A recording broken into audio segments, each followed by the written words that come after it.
Enggak, ini masih eh, dia masih apa masih tahu yang lain sampai ada yang live dulu, ada yang bergabung dulu. Belum lah. Sudah ada. Mm-mm. Hari ini kita akan bahas ini. Tapi yang ininya nanti. Hari ini yang ini dulu. Karena Itu yang ini belum sempat dibaca. Kita baca yang ini yang dulu. itu inspiring. Oke. Oh, ini. Ini ada auzubillahiminasyaitonirrajim. Bismillahirrahmanirrahim. Assalamualaikum warahmatullahi wabarakatuh. Alhamdulillahirrahmanirrahim. Assalatu wassalamu ala asyrafil anbiya'i wal mursalin Sayyidina Muhammadin wa ala alihi wa ashabihi ajma'in amma ba'. Alhamdulillah, puji syukur kepada Allah Subhanahu wa taala atas nikmat karunia-Nya hingga kita di hari ke-21 ini diperkenankan oleh Allah untuk bermuajah tatap muka meskipun lewat virtual ya, lewat Instagram. Salawat dan salam semoga selalu tercurah kepada junjungan kita Nabi Muhammad SAW beserta keluarga beliau, para sahabat, tabi'in, tabi'ut wat tabi'in, dan seluruh kaum muslimin dimanapun berada. Baiklah, ini jadwal kita di hari Kamis. Setiap Ahad dan Kamis kita live di Instagram melalui akun Yuk Ngaji Pekanbaru. Seperti biasanya kita bedah buku tipis-tipis ya, secara sekilas-sekilas. Ada referensi-referensi bagus. Ini salah satunya, ini Great Wife. Ini bagus sekali. Dia seorang ulama, Syekh Isyam Muhammad Asy-Syarif. Ini aslinya dari bahasa Arab, cuman yang channel terpakai paket Be saja. a great husband. Ada bab soal poligaminya. Makanya lebih tebal. Enggak sih. Ini banyak membahas tentang kewajiban laki-laki, bukan hanya sebagai suami, tapi juga laki-laki sebagai seorang pemimpin Sebagai di masyarakat, kewajiban-kewajibannya di masyarakat. Maksudnya gini, laki-laki pada umumnya itu mestinya gimana? Nah, ini terlepas iya. dari konteksnya, apakah dia suami atau bukan, atau sebagai pribadi. Nah, seorang laki-laki, ar-rijal, itu mestinya gimana? Nah, itu banyak juga, masih juga dibahas di buku ini, karena itu dia lebih tebal. Nah, sedangkan yang ini, yang di Be a Great Wife, ini dia lebih host kehidupan hayatul host ya, Khusus untuk kehidupan wanita, khusus, kehidupan sebagai wanita seorang istri. khusus ya. Jadi karena itu dia lebih tipis begitu. Ini ada juga buku bagus lainnya. Ini mungkin next time kita ya. akan Ini bahas berikutnya. ini buku lama sekali. Tahun berapa? 2000. Inspiring Love. Ini bagus juga. Ini karya Ustadz Muhammad Rahmat Kurnia. Ini juga bagus sekali ya. Sangat bagus. Nah, ini buku yang nggak kebawa kemarin, cuman sudah hadir sama kami sekarang. Oke. Mohon konfirmasi kalau suaranya terdengar. Sudah kayaknya. Sudah ya. Nggak ada yang lain. Oke, silahkan, Ma. Mau ngomong apa? Hari ini kita membedah yang buku ini dulu. Yang pertama, yaitu menjadi istri yang hebat agar dicintai suami. Bismillahirrahmanirrahim. Assalamualaikum warahmatullahi wabarakatuh. Innal hamdalillah Lillahi nasta'inuhu wa nastaghfiruhu wa na'udzubillahi min syururi anfusina wa min sayyiati a'malina may yahdihillahu fala mudhillalah wa may yudlil fala hadiyalah.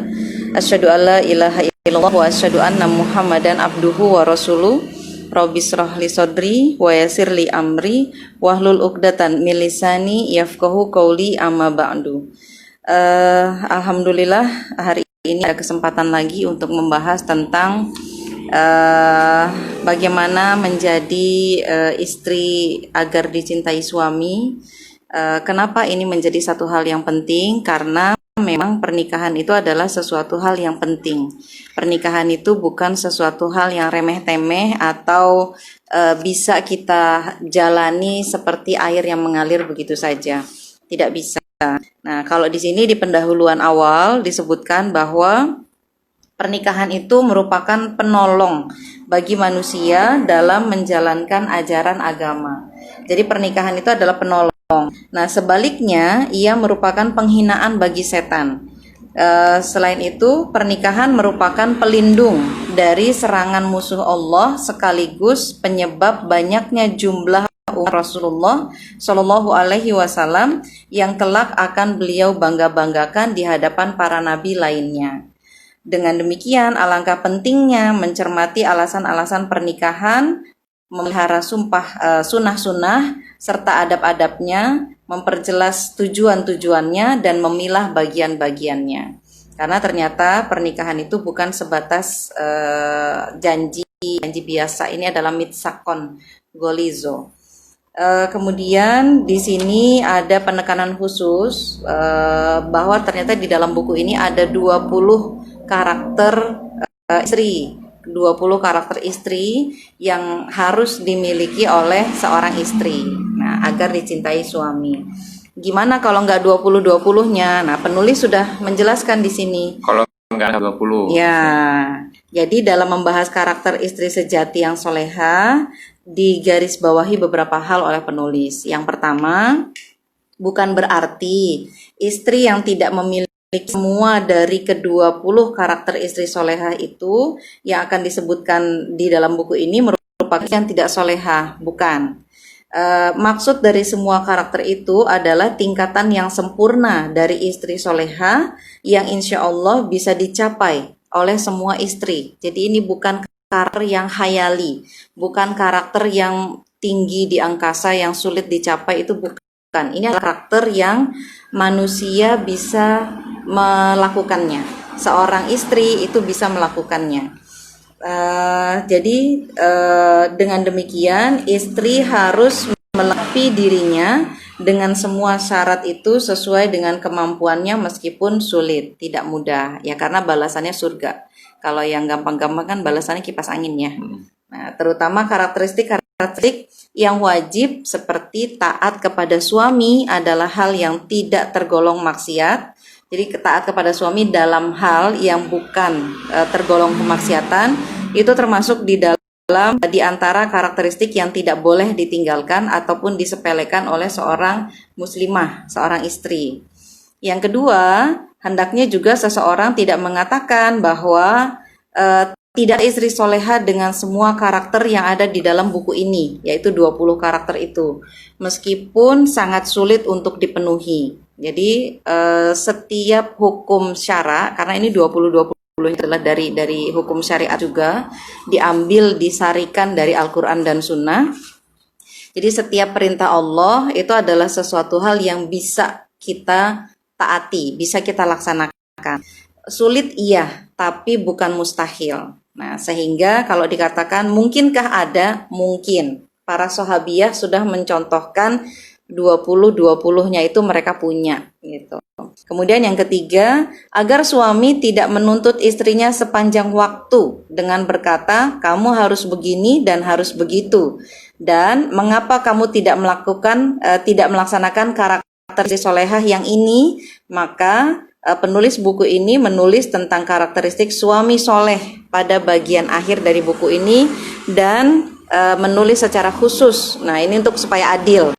Jadi jangan cuma istrinya yang dituntut tapi suaminya juga.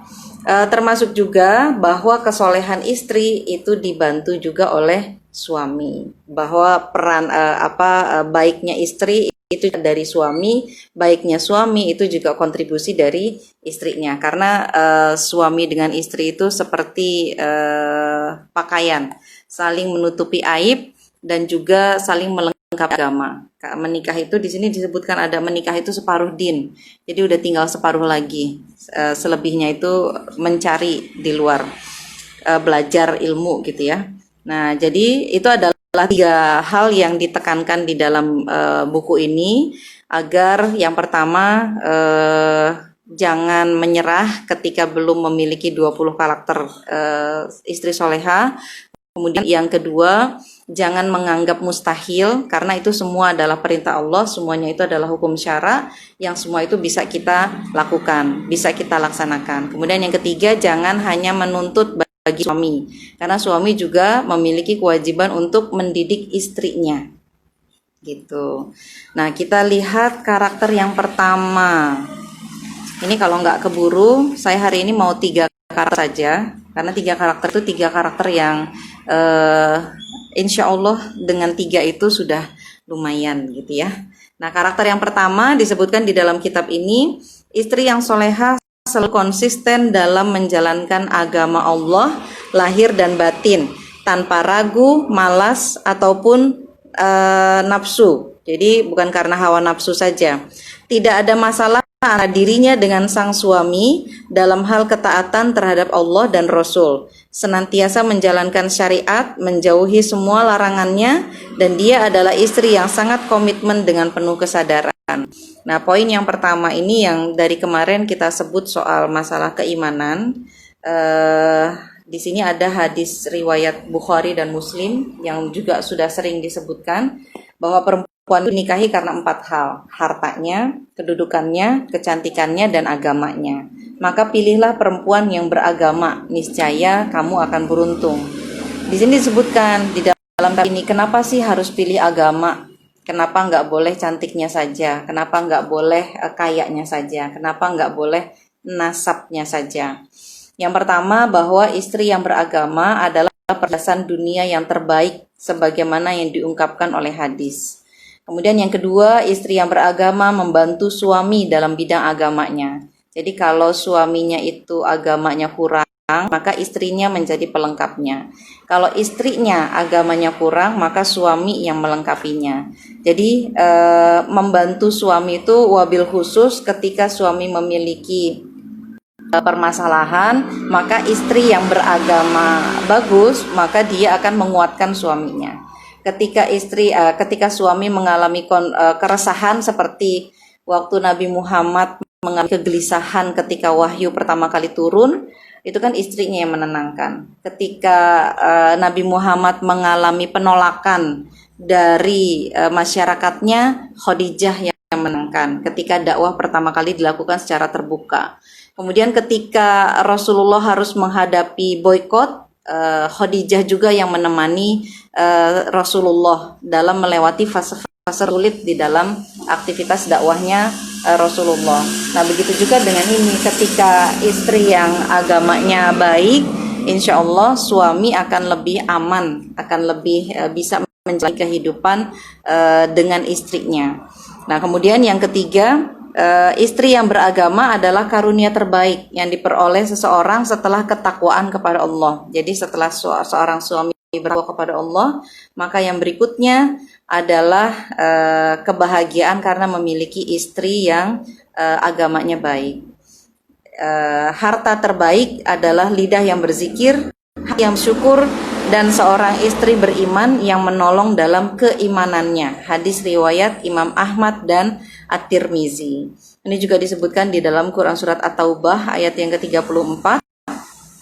Ketika turun ayat, dan orang-orang yang menyimpan emas dan perak serta tidak menafkahkannya pada jalan Allah, maka beritahukanlah kepada mereka bahwa mereka akan mendapat siksa yang pedih. Nah, kami bersama Rasulullah dalam suatu perjalanan jauh, lantas seorang sahabat bertanya, ayat ini turun mengenai emas dan perak. Seandainya kami mengetahui harta apa yang paling baik. Nah, Rasulullah menjawab yang diriwayatkan oleh hadis riwayat Ahmad tadi, harta terbaik adalah lidah yang berzikir, hati yang bersyukur, dan istri yang beriman yang menolong keimanannya.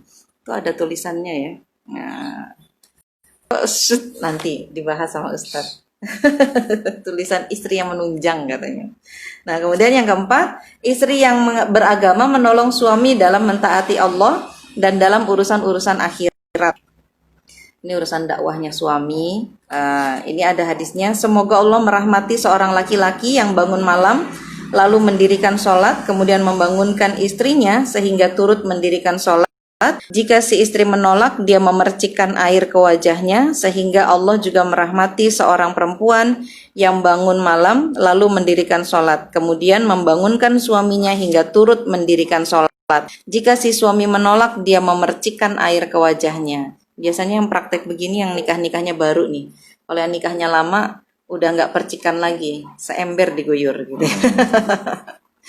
Itu harus cermat di ceramahnya gitu. Nah, kemudian karakter yang berikutnya, ini ada masih yang kelima, perempuan yang beragama melahirkan anak yang soleh, yang bermanfaat di dunia dan akhirat. Perempuan yang beragama dapat mewujudkan unsur-unsur kebahagiaan rumah tangga bagi suami. Apa itu?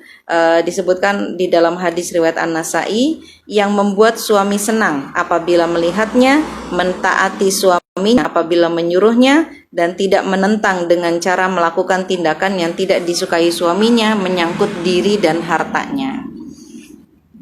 Kemudian karakter yang kedua, ini karakter yang banyak juga dibahas, yaitu akhlaknya baik, sikapnya tenang, lembut. Saya masih harus belajar kalau dalam hal ini kayaknya.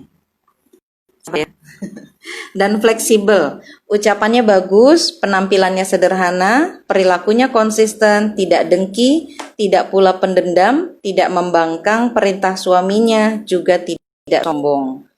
Hadis riwayat At-Tabrani disebutkan, hamba Allah yang paling disukai oleh Allah adalah yang akhlaknya paling baik, termasuk juga seorang istri.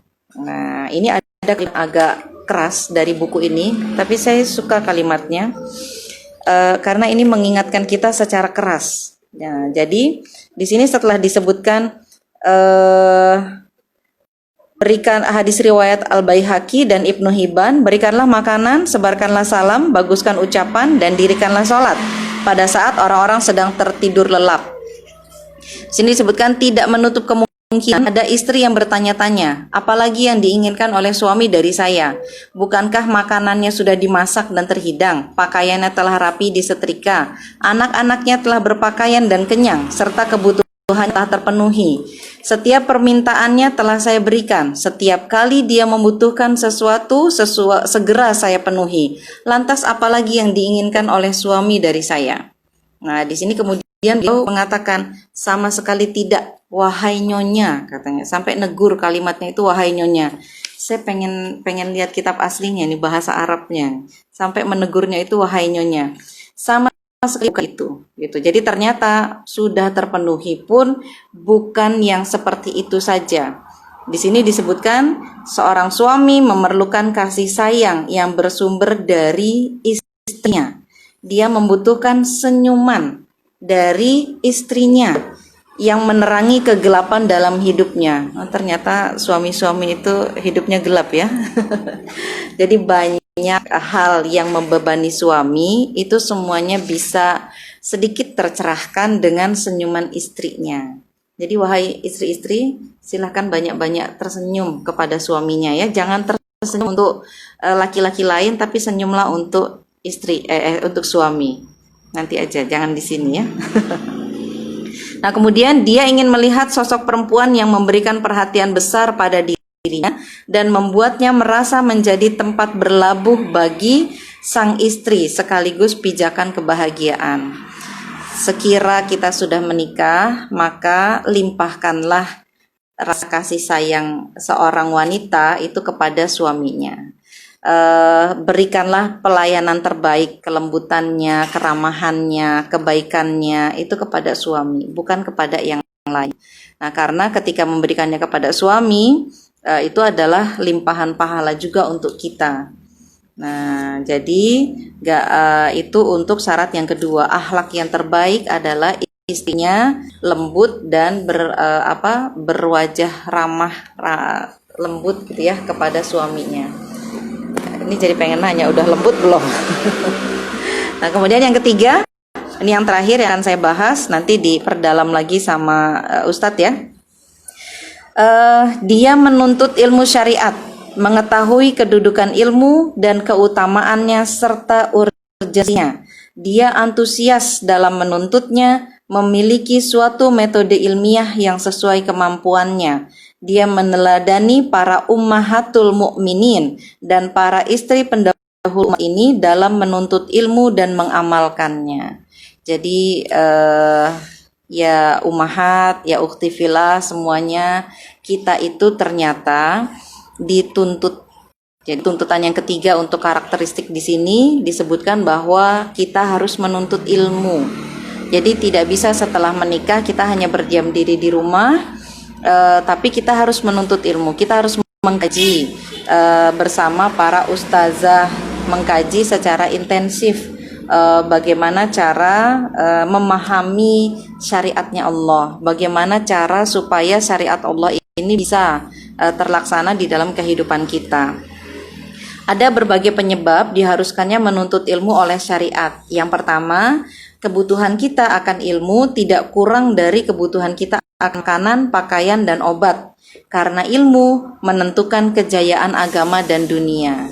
Jadi kalau persis ya mirip situasinya seperti sekarang di fase wabah COVID ini, kita sibuk dengan cuci tangan, kita sibuk dengan membuat sehat tubuh kita, imunitasnya kita naikkan, kita sibuk dengan makan ini, makan itu, minum ini, minum itu supaya terhindar dari COVID, tapi kita lupa bahwa ada hal yang juga penting, itu juga kebutuhan kita, yaitu kebutuhan akan ilmu. Gitu. Kemudian yang kedua, para penjajah yang dengki dapat menjajah negeri kaum muslimin karena berbagai sebab, dan sebab utamanya adalah karena kebodohan kaum muslimin.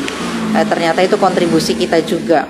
Nah, tersebarnya aliran pemikiran yang merusak dan batil, semua itu dapat merasuki hati yang kosong dan bersarang di dalamnya, karena hati yang tidak dibentengi oleh ilmu syariat akan menjadi mangsa berbagai penyesatan dan akhirnya terpuruk dalam penyimpangan-penyimpangan.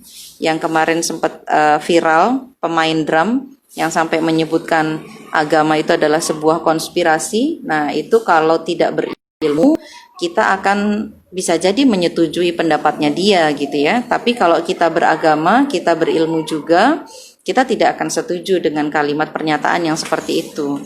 Gitu. Nah, kemudian yang keempat, apabila kewajiban tidak dapat ditunaikan tanpa sesuatu, sesuatu itu hukumnya wajib. Nah, ini juga disebutkan.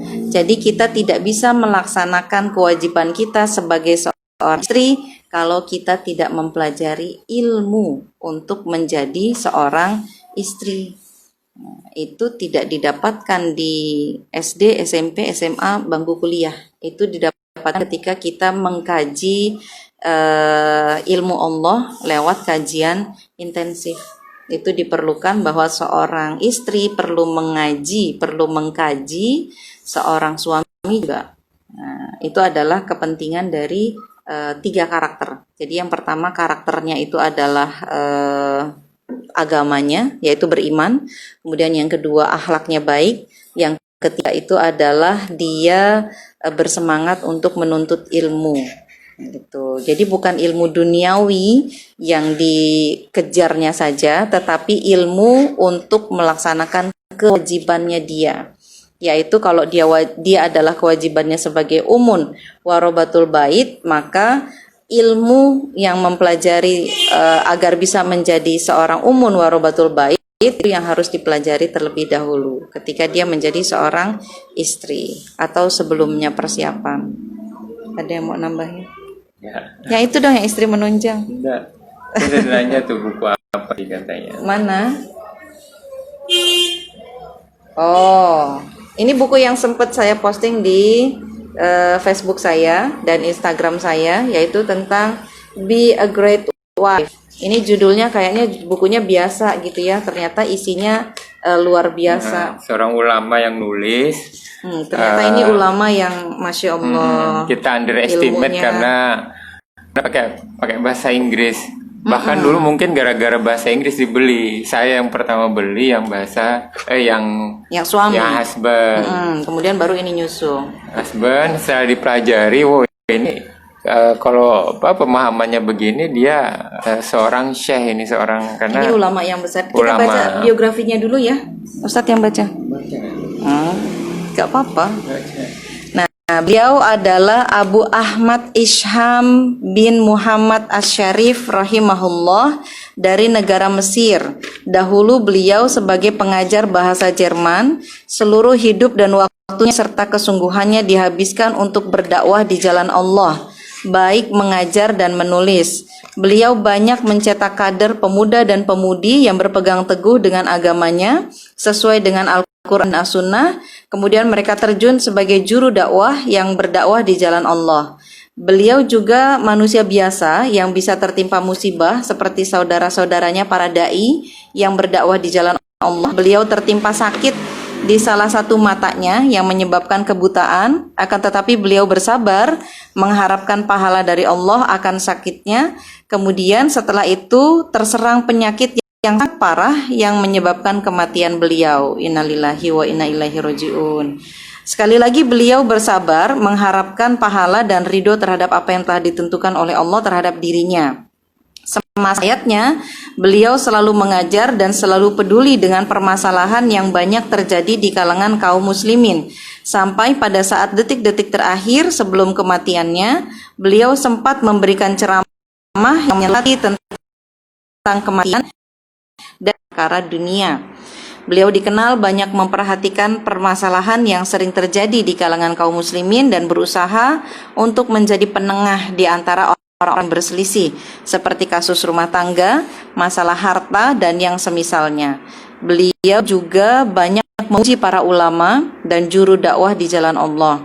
Suatu hari setelah salat subuh, sebelum detik ajal menjemput, beliau berceramah memberikan nasihat kepada kaum muslimin tentang hadis-hadis Nabi, masalah kematian, dan tanpa disadari beliau telah menangis sejadi-jadinya dan tidak sanggup lagi meneruskan ceramahnya.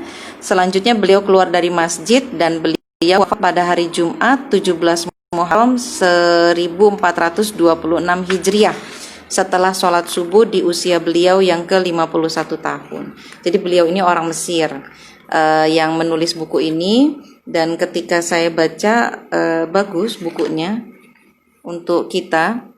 Itu karakter-karakternya juga tadi bagus. Untuk yang pertama yaitu agama. Jadi jangan menurunkan standar untuk para laki-laki ketika memilih agama, dan perempuan, para ukhti fillah semuanya. Kalau kita menginginkan laki-laki yang baik, maka kita pun harus memperbaiki diri kita juga. Jadi perbaiki diri saya, fokus kepada perbaikan diri. Nanti laki-laki yang Allah pilihkan itu adalah laki-laki yang memang sesuai dengan tingkatan agamanya kita. Itu. Kemudian yang kedua tentang akhlak, adab. Banyak ulama juga menyebutkan adab sebelum ilmu. Di buku ini juga gitu disebutkan karakteristik yang kedua itu adalah akhlaknya dulu, adabnya dulu. Kemudian baru karakter yang ketiga adalah ilmu. Harus dipelajari, harus dimiliki oleh seorang istri agar dia dicintai oleh suaminya. Bahwa ternyata ketika kita melayani suami tanpa senyum, nah itu memang sih nggak salah gitu ya. Melayani suaminya benar, tetapi nggak pakai senyumnya, nah itu adab. Gitu. Jadi melayani suami dengan senyum itu adab yang juga harus dilaksanakan oleh istri. Ayo ditambahin aja. Mungkin ada pertanyaan. Kenapa sih itu yang tulisan istri yang menunjang? Enggak. Jadi gini, teman-teman sekalian, buku ini ada dua, bahkan disebutkan ada 4 gitu. Yang kita dapat itu ada 2. Nah, ini ada yang berbicara tentang suami, kemudian ada yang berbicara tentang istri. Jadi gini, dua-duanya ini wajib dibaca oleh kedua belah pihak. Nah, misalnya saya baca yang ini, yang suami, karakteristik suami. Nah, terus saya juga baca karakteristik istri. Begitu pula sebaliknya. Mengapa? Jadi begini, karena di buku ini diajarkan karakteristik ya. Jadi dia punya apa saja sih laki-laki itu, suami itu standarnya itu mestinya apa sih gitu. Dan kalau istri itu standarnya apa sih? Nah, secara langsung atau tidak langsung, Syekh ini ngajarin bahwa standar yang benar tuh begini loh. Nah, sehingga kalau ada sesuatu yang nggak ada sama istri, tapi itu memang bukan standar yang semestinya, itu no problem jadinya. Nah, tetapi kalau nggak ada sama istri, tapi itu semestinya sebaiknya ada pada istri menurut standarnya Islam ya, yang dijelaskan di buku ini, maka itu sesuatu gitu loh, sesuatu yang harus diperbincangkan, sesuatu yang harus kita pahami bersama bahwa itu mestinya ada. Nah, apakah itu di laki-laki atau di perempuan, di istrinya gitu loh. Nah, jadi ini diajarkan begitu. Kalau dari misalnya ini yang suami, ini buku lama ini, entah buku ini baru saya beli seminggu yang lalu, saya beli online. 20.000 ya. Dan ini saya buku bekas, tapi bukunya baru sebenarnya, cuman di situ buku lama, jadi murah. Nah, jadi gini, misalnya ya, ini be a great husband, be a great husband. Aslinya itu apa? Beginilah seorang suami. Nah, mungkin begitu terjemahannya. Beginilah semestinya seorang suami. Nah, kurang lebih begitu. Dia suami. Nah, Hazihi hiya zaujati, itu inilah dia istri. istri. Hiristis ya. Disisit ya. Inilah gitu loh. Kenapa jadi great ya? Nah, jadi kalau ini kan awalnya itu saya pikir laki-laki ya baca inilah, waktu itu udah tahun berapa ya saya belinya nih ya. Dan ternyata buku ini juga mestinya dibaca istri. Nah, sama dengan ini. Ini juga mestinya saya baca. Mengapa? Karena bantuin nanti. Beginilah mestinya. Nah, jadi kalau ada sesuatu yang saya inginkan pada istri, nah, tapi itu sebenarnya nggak mesti juga ada. Nah, di buku ini nggak masuk dalam listing. Nah, itu jadi kalau nggak ada no problem semestinya. Jadi kita anggap biasa lah gitu. Nah, kalau nggak ada tapi mestinya itu harusnya karakter itu ada. Itu yang kemudian kita bahas bersama. Nah, tapi tadi udah dijelaskan semacam disclaimer bahwa ini ada 20 nih. Bukan berarti itu 20 nggak lengkap. 20 itu kemudian menjadi masalah besar. Itu tunggu dulu gitu loh. Tunggu dulu, jadi kemudian ini langsung divonis begini-begini, nggak begitu gitu loh. Nah, jadi udah dijelasin di buku ini di awal-awal seperti itu. Nah, mungkin dirunut aja dari 1 sampai 20 nggak disebutin, nggak dijelasin semua. Bacain aja ya. Ini itu nggak disebut di situ. Apa aja 20 tuh gitu. Bentar ya. Ternyata beliau menjelaskan buku ini ditulis duluan. Jadi buku untuk istri ini ditulis lebih dulu dibandingkan yang suami. Itu makanya mungkin karena itu juga lebih tebal, karena ada yang direvisi atau melengkapi dari buku yang pertama. Saya lanjutkan ya karakteristiknya. Setelah yang ketiga itu adalah ilmu. Ini banyak dalil-dalilnya disebutkan. Ada peringatan penting tentang berilmu. Yang keempat. Karakteristik yang keempat. Ada nih ya.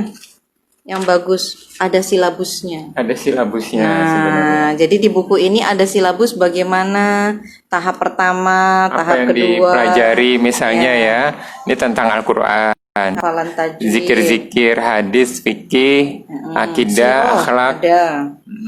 Nah, kemudian yang kedua, kemudian tahap yang ketiga itu ada pembelajarannya. Kemudian karakteristik yang keempat, dia mengerti, dia tuh istri ya. Istri mengerti kedudukan suami yang telah digariskan oleh Islam. Dia menunaikan kewajibannya dengan sesempurna mungkin, berdasarkan kesadaran bahwa kewajiban ini merupakan ibadah yang mendekatkan diri kepada Allah. Jadi ketika kita melakukan aktivitas rumah tangga, mencuci, menyetrika, menyapu, beresin rumah gitu ya, melayani suami, semuanya itu ditujukan lillahi ta'ala dalam rangka taqarrub ilallah. Jadi tujuannya itu tidak dibelokkan untuk memuaskan suami saja, tetapi lebih tinggi daripada itu, yaitu dilakukan, semua ini saya lakukan karena Allah gitu, baru bernilai pahala. Nah, kemudian yang kelima, karakteristiknya itu adalah istri memiliki kepekaan untuk meminta keridoan dari sang suami. Kayaknya harus rajin-rajin nanya nih. Perasaannya kuat dan tajam, dia memiliki wajah yang berseri-seri dan cerah yang semakin menambah kebahagiaan rumah tangganya. Jadi minta ridho sering-sering sama suaminya. Kayak gimana perasaan kuat yang tajam? Dia hidup dalam perasaan suaminya, dia merasakan perasaannya dan melibatkan cinta serta kasih sayang kepadanya yang menciptakan kesatuan hati. Ini perlu komunikasi antar suami istri. Kita mau kenal seseorang itu kalau tidak memperdalamnya lewat komunikasi yang intens, kita nggak akan kenal. Jadi suami meskipun kita sudah bertahun-tahun hidup bersama, tapi kalau nggak pernah ngobrol dari hati ke hati, kita nggak akan pernah kenal dengan suami kita. Jadi selesai acara ini kita ngobrol sama pasangannya masing-masing ya. Kemudian karakteristik yang keenam, istri siap berkorban, menafikan pribadinya dan melupakan dirinya sendiri, serta lebih mengutamakan suaminya daripada dirinya sendiri. Mendahulukan keridoan suami daripada keridoan dirinya sendiri, keinginan suami daripada keinginan dirinya sendiri, hal yang disukai oleh sang suami daripada yang disukai oleh dirinya sendiri. Ketaatannya dalam hal selain kemaksiatan benar-benar tulus murni berasal dari lubuk hatinya yang paling dalam. Apabila dia kehilangan suami, seolah-olah dia kehilangan udara untuk bernafas. Nah, itu saking memuliakan suami. Di sini ada contoh sirahnya. Jadi banyak contoh-contohnya. Suraih Al-Qadi ketika menikahi seorang perempuan dari Bani Tamim, dia bercerita tentang malam pertamanya, aku berwudu, dia ikut berwudu. Aku mendirikan sholat, dia juga ikut mendirikan sholat. Seusai sholat, aku berdoa, dia pun mengaminkan. Nah, itu adalah satu kisah-kisah yang diangkat. Kemudian juga ada banyak cerita-cerita yang lainnya, dilengkapi dengan ayat dan hadis. Cuma di sini ada ganjalan untuk yang poin di karakteristik yang ini, yaitu poin ke-6. Ini ada ganjalan, ada gangguan untuk memenuhi poin ke-6 ini, yaitu siap berkorban. Ini terganggu dengan pendapat tentang emansipasi wanita. Nah, ini opini itu ternyata mengganggu keharmonisan rumah tangga. Menganggap bahwa yang harus berkorban itu harusnya berdua. Itu nggak usah dituntut ya. Kalau istri itu diminta untuk berkorban, suami itu sudah otomatis gitu juga berkorban. Nah, opini emansipasi ini mengguncang istri, seolah-olah istri itu paling menderita ketika dia sebagai seorang istri, padahal tidak demikian. Nah, jadi ini ada tuntutan emansipasi wanita dijelaskan di sini. Jadi yang merusak keutuhan keluarga. Nah, kemudian karakteristik yang 7, seorang istri yang hemat. Yang masih boros, yang katanya istri perempuan itu matre, berarti kita harus belajar di karakter yang ke-7 ini. Jadi seorang istri yang hemat, tidak boros, dan tidak berbangga diri dengan harta suaminya jika sang suami kaya. Tidak pula mengeluhkan sedikitnya harta jika sang suami miskin. Dia tahu kapan harus berinfak, dia dermawan dan dan tidak pikir, pandai mengatur keuangan dan tidak menghambur-hamburkan uang, rela dengan pembagian dari Allah dalam segala hal, puas dengan rezeki yang Allah karuniakan kepadanya. Karakter ketujuh ini berdampingan erat dengan karakter pertama. Jadi karakter ketujuh ini tidak bisa dibentuk kalau karakter pertamanya belum selesai. Karena karakter ketujuh itu dibentuk dari agamanya. Jadi dari agamanya yang baik, dari ilmu yang sudah dipelajarinya, baru bisa membentuk karakter yang ketujuh. Jadi benar ketika Ustadz ini, ketika Syekh menyebutkan bahwa jangan menganggap ketika kita belum memiliki 20 karakter itu, lantas orang itu dianggap belum soleha. Jadi nggak boleh menganggap begitu. Kenapa? Karena antara karakter yang satu dengan karakter yang lain itu kait mengait. Jadi kalau yang satu sudah tuntas, maksudnya sambil berjalan membaguskan agamanya, sambil memperdalam ilmu tentang menjadi seorang istri, itu akan melengkapi karakter yang berikutnya. Gitu. Jadi karakter yang ketujuh ini dipengaruhi oleh karakter 1 dan karakter 3. Sudah 45 menit nih kita nih. Iya, belum ada yang nanya nih. Baru. Kalau ada yang mau nanya boleh nungguin sampai 20 ya. Ini saya lanjut ya sambil nunggu, kalau ada pertanyaan boleh. Kemudian karakter yang ke-8, dia tidak tergiur dunia seperti istri lainnya yang mengoleksi banyak pakaian, jajanan, perhiasan, dan emas. Nah, ini juga termasuk yang harus diperbaiki. Sebaliknya, dia cerdas dan bersikap zuhud. Dia mengoleksi perhiasan rumah tangganya di dunia dengan iman dan amal soleh di akhirat, dengan penerimaan di sisi Tuhannya. Nah, ini contohnya gimana?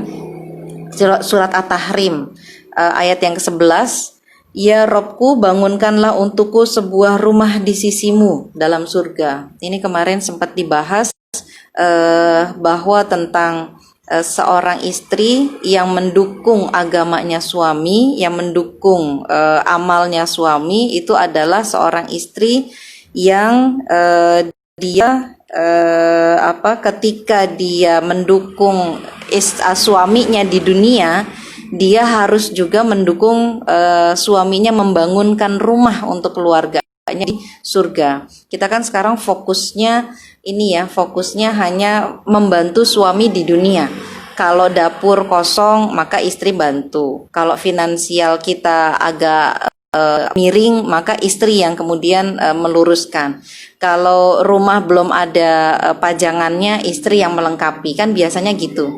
Kita fokusnya ke situ. Ternyata yang disebutkan di dalam karakteristik 8 ini itu juga disebutkan bahwa harusnya istri itu menopang agamanya suami. Ketika suami berusaha membangunkan rumah di surga dengan sholat duhanya, dengan amal solehnya, istri juga harus mengingatkan. Misalkan udah ngaji belum? Udah dakwah belum? Nah, itu istri yang harus mengingatkan itu. Ini udah mulai ada pertanyaan nih. Bagaimana caranya minta ridho suami? Nah, coba dibuka tuh. Tadi karakteristik kelima ya.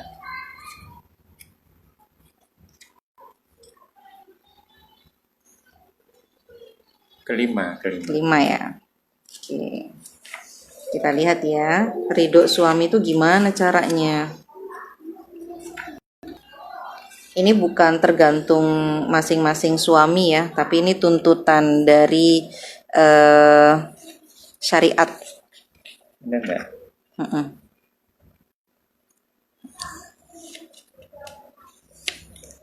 Ini ada contoh yang pernah terjadi di era sahabat.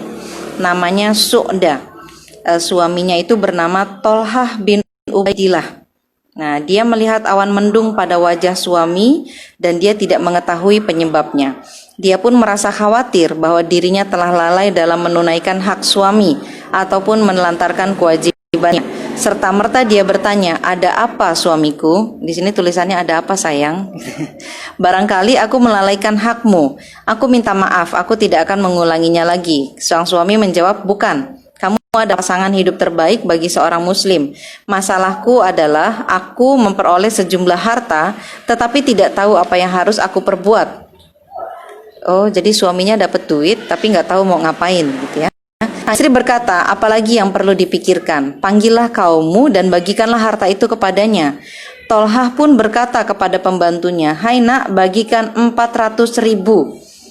Ini tidak disebutkan dirham atau dinar. 400.000 ini kepada kaumku. Ini adalah sekedar gambaran rumah tangga Su'dah dan suaminya Tolhah yang menunjukkan kepada kita tentang sebuah rumah tangga yang bahagia. Yang pertama, untuk mendapatkan keridoan, ini Su'dah mencontohkan menanyakan perasaan suaminya. Apakah ada sesuatu yang dirasakan gelisah, gembira, atau bagaimana. Kemudian Su'dah menyingkap tabiat lain dalam dirinya, yaitu memberi motivasi kepada suaminya untuk bersedekah dan berinfak.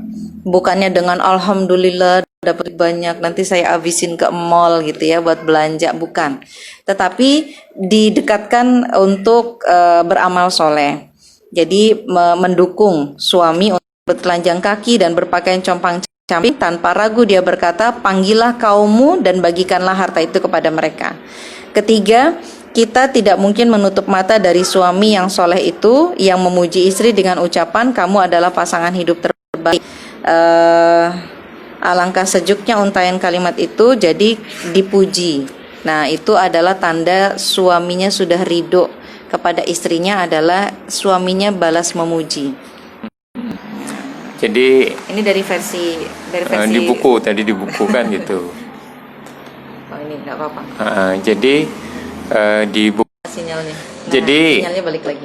yang pertama dia menjadi ada sense-nya. Jadi ketika pasangannya itu ngasih ada perubahan, misalnya dia murung misalnya, nah itu langsung nangkap ini ada sesuatu yang mesti ditanyakan, adakah hal yang membuat tidak ridho atau gimana. Jadi langsung ditanyakan, langsung diklarifikasi. Nah, kalau ada sesuatu yang memang kesalahan istrinya, maka langsung bisa diketahui. Nah, karena itu juga penting ini, jadi tuntutannya tidak pada istri aja, tapi juga pada suami. Suami itu juga tahu bahwa hal-hal apa saja misalnya ada yang kurang, itu yang bisa ditolerir gitu. Kalau yang yang kurang itu yang nggak bisa ditolerir, ya itu disampaikan. Enggak itu. Jadi keriduan suami, cara memperolehnya itu adalah dengan menanyakan. Jadi menanyakan kalau ada perubahan wajah di suami, dari senyumnya tadinya lebar kemudian jadi kecil. Nah, itu ditanyakan ada apa, kenapa, ini gara-gara saya atau apa. Biasanya meskipun bukan gara-gara kita, gara-gara permasalahan di luar, itu biasanya kita nanti kena imbasnya juga. Nah, agar itu cepat selesai, istri menanyakan kenapa, ada yang bisa dibantu nggak, atau sebatas mendengarkan saja. Nah, itu juga bisa membuka keridoan suami. Masih panjang lah. 10 menit lagi.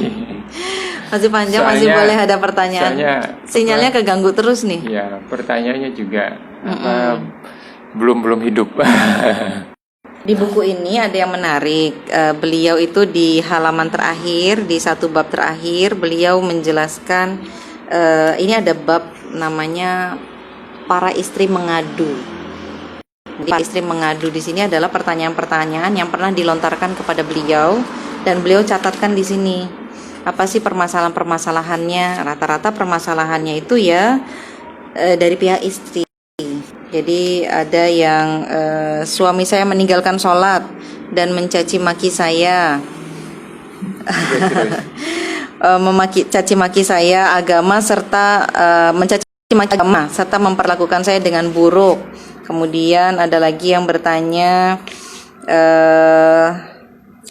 suami saya baik-baik saja tapi dia tidak bersikap lembut terhadap saya, selalu membentak. Ini suami suka marah-marah. Tetapi dia tidak bersikap lembut terhadap saya, selalu membentak, mengomel karena penyebab remeh. Tidak pernah mengucapkan Allah telah menakdirkan dan apapun yang dikehendakinya pasti dia lakukan. Tetapi dia mengatakan ini pelayanmu dan ketidakbecusanmu. dan lain sebagainya, serta menjelek-jelekkan tiada habisnya. Apa yang harus saya perbuat? Nah, ini istri nih. Pertanyaan lainnya, suami saya suka memukul dan mencaci maki saya, bahkan mencerca saya dengan kata-kata yang sangat menyakitkan. Kadang dia memukul wajah saya sampai lebam. Ternyata nggak cuma di Indonesia ya, kejadian kayak gini masih di sana juga ada. Jadi Ustadz menjawab, Anda harus bersabar dan berakhlak baik serta membalas keburukan dengan kebaikan. Jadi hal itu akan berdampak baginya. Cobalah cari waktu yang pas untuk duduk bersama. Nah, kemudian coba juga untuk membaca bersamanya atau tentang akhlak yang baik. Di sini Ustadz di kitab ini juga menghimbau kaum laki-laki akhlak yang baik benar-benar merupakan salah satu pertanda kesolehan seorang hamba dan konsistensinya pada jalan agama. Bahkan Allah menjadikan penyempurna akhlak yang baik sebagai salah satu tujuan utama diutusnya Rasulullah. Kemudian disebutkan di sini, hamba Allah yang paling dicintai oleh Allah adalah yang akhlaknya baik. Tidak ada sesuatu yang diletakkan di timbangan amal yang lebih berat daripada akhlak yang baik. Kemudian juga disebutkan hadis riwayat Abu Hurairah, orang mukmin yang imannya paling sempurna adalah yang akhlaknya paling baik. Yang terbaik di antara kalian adalah yang paling baik terhadap istri kalian. Itu ya khairukum wa khairu, itu yang wa khiyarukum li nisaihim. Ini lafaznya berbeda. Jadi yang terbaik itu adalah yang paling baik perlakuannya terhadap istrinya. Dia untukmu. Jadi kalau ini dijawab yang pertama, sedangkan pemukulan yang melukai itu diharamkan. Pemukulan yang diperbolehkan adalah pemukulan yang tidak melukai. Istri Anda harus terus-menerus tidak mau menuruti Anda. Jadi di sini Ustadz menjelaskan bahwa yang pertama itu sikap istri itu tetap harus baik. Tidak boleh membalasnya dengan keburukan.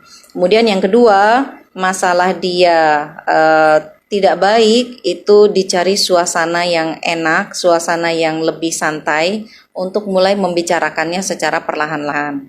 Nunggu moodnya turun, nunggu emosinya turun dulu. Kemudian berikutnya baru diingatkan, baca buku bareng-bareng, nonton ceramah bareng-bareng gitu ya, digedein suaranya. Nah, kemudian ketahuilah, di sini dinasihati, ini khas ulama-ulama kalau memberikan nasihat pasti gitu, pasti diperlakukan seperti ininya sendiri, anaknya sendiri gitu. Nah itu salah satunya. Jadi banyak pertanyaan-pertanyaannya. Oke. Kenapa sih suami marah sama istri? Nungguin jawabannya kan? Soalnya kadang istri nggak ngerasa dimarahin. Kenapa sih? Itu kalau yang laki-laki suka marah itu. Kalau ini kan bicara hak kewajiban. Nah, jadi hak-haknya itu nggak terpenuhi. Pada umumnya seperti itu, hubungan tidak saja di rumah tangga, hubungan satu orang dengan orang yang lain. Nah, itu terjadi biasanya seperti itu. Ada hak kewajiban, kemudian haknya salah satu pihak merasa haknya tidak terpenuhi. Gitu. Ada perbedaan-perbedaan lah, pada intinya seperti itu. Miskomunikasi paling memungkinkan. Miskomunikasi itu sebenarnya bukan yang atau bunga dia bukan yang pokok ya. Jadi ada perbedaan pandangan. Nah, pada intinya seperti itu. Jadi harusnya begini, tapi yang lain nganggap nggak harus begitu. Nah, ini kan berbeda. Nah, kalau masalah komunikasi itu kan sebenarnya sama aja, cuman cara penyampaiannya berbeda hingga dikira berbeda. Nah, komunikasi itu seperti itu.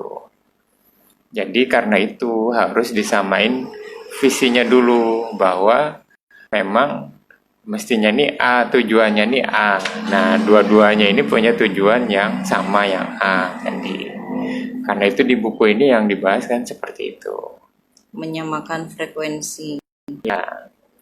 Oke, ini kayaknya udah tenang. Nggak ada pertanyaan nih, tumben.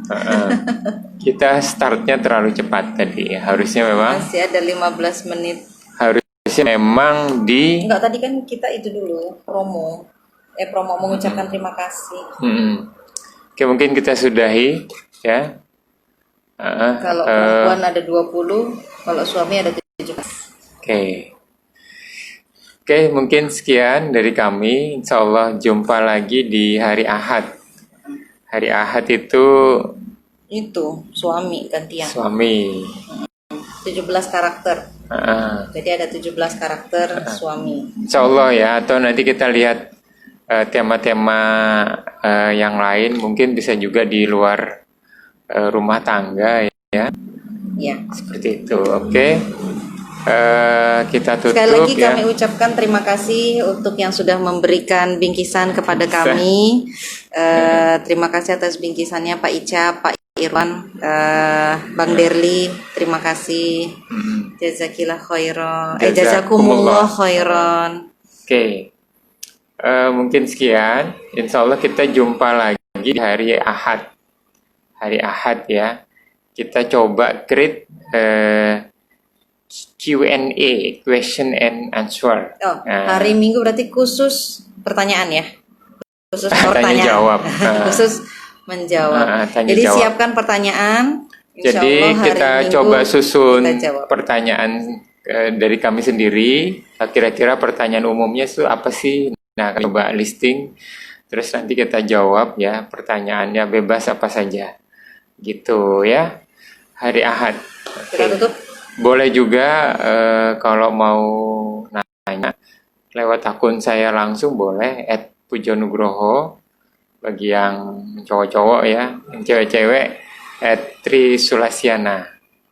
Oke, boleh ya. Oke, jazakumullah khairan kasir. Kita tutup dengan istighfar dan doa kifaratul majelis. Astagfirullahaladzim. Astagfirullahaladzim. Subhanakallah wa bihamdika. La ilaha illa anta. Astaghfiruka wa atubu ilaik. Assalamualaikum warahmatullahi wabarakatuh.